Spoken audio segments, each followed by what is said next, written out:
Welcome back. Looking at making better compression with the wedges.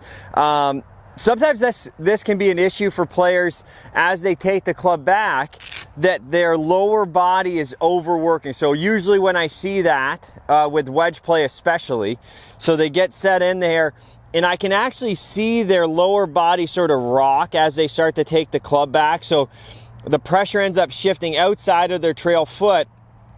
Their right hip or back hip, right hip for a right-handed player, ends up moving outside of their foot. And then from this position, because it's a shorter swing, say a half wedge shot, they're unable to get enough pressure back to the lead side to compress it.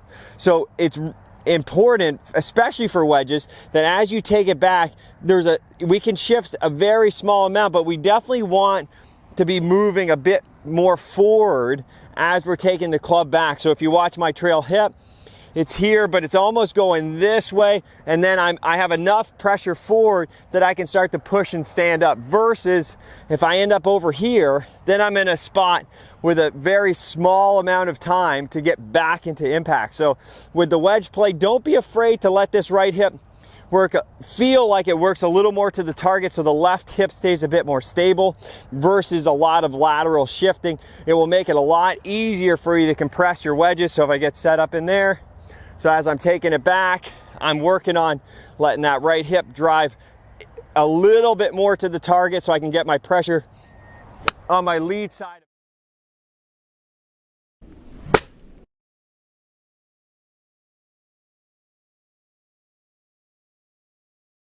Side a bit sooner, and then that will really help me compress those wedges without having to lunge forward. That's the one that gets you in trouble. You get a little bit off centered, and then you're really having to drive down at the ball to get it.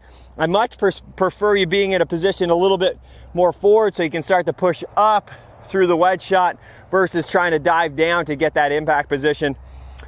I hope this helps. I hope this helped you hit those wedges solid. I know after a good tee shot and you got a wedge in, it's nice to take advantage of those and not worry about, oh, can I hit this one solid or not? So it should be relatively easy, a little less shift, a little bit more center with the pressure going to the front foot a little bit sooner, and then we can push up from that position. It will take a little bit of trust, but after you do it a little bit, you'll start to really be able to compress those wedges with a nice solid finish position. Versus having to dive forward at it to get that contact where you're not going to be as consistent. Hope this helps. If you need any more help for your game, check out TylerMcGeeGolf.com.